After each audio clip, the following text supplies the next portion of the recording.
think at this point it's important that we come up with a definition of goals, what they are, or at least the definition that we'll be using for this video. And I've wrote them down.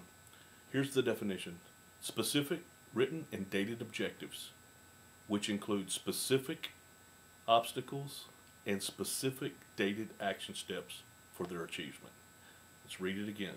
Specific, written, and dated objectives, which include specific obstacles and specific dated action steps for their achievements. There is the definition that we'll be using for the video today. So I hope you wrote that down. With that in mind, we're going to go over 10 rules of goal setting. Here are the 10 rules. You can write them down on your outline. Rule number 1, goal setting is a skill. It's a skill, and that's good news because that means anyone can learn it. Everybody can learn how to set goals. You know, because it's a skill, it's learned. You know, I'm a musician. I play a number of musical instruments, but I just didn't pick them up and play, and all of a sudden I have this great skill. I had to learn, and I became good. And the way I became good is I practiced. And so that's goal setting. That's the skill of setting goals. As you set more goals and start achieving those goals, you'll get better at goal setting. So rule number 1 is goal setting is a skill. Rule number 2, small goals are more important than the big goal. This is contrary to what we've been taught in the past.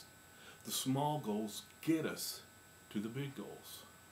You know, a long-term goal for me is about a year. About here. We still have dream goals. I still have dream goals. Those are the 10, 20 years. There's nothing wrong with that. But it's going to be these smaller goals that get us to the big goal. Rule number 2, small goals are more important than the big goal. Rule number 3, this is a biggie. All goals must be written down. Goals that aren't written down, they're just dreams. It's a hope, it's a wish. Goals that are not written down have a success rate of about 3 to 6%. That's all. That's all. But the moment you write the goal down, your success rate increases 60 to 80%. And that's something just by writing it down. Now here's an interesting statistic. Fewer than 3% of the people in the U.S. write down their goals. Fewer than 3%. That's why so many people feel like they haven't accomplished anything. That's why so many people feel like failures. They don't have a target. And they don't have a roadmap to get to where they're going. Number 3, all goals must be written down. Number 4, written goals should always begin with the word to. Example, to lose 14 pounds in a healthy way. To spend more time with my teenage son. To build higher self-esteem.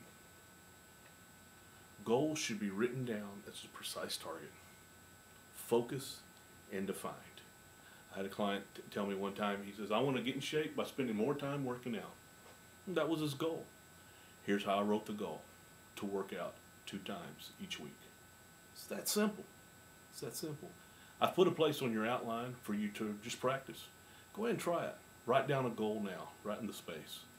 Make sure the goal begins with the word to. Try one. Rule number 5, all goals must be dated. It's easy to do, but we hesitate to do it. And you know why? Because when we put down that date, all of a sudden, we're committed. And a lot of people have a hard time with commitment. So give it a specific date. It can be changed. It can be changed. So let's go back to losing weight goal. To lose 14 pounds in a healthy way by March the 1st. It's a perfectly written goal. To lose 14 pounds in a healthy way by March 1st. All goals must be dated.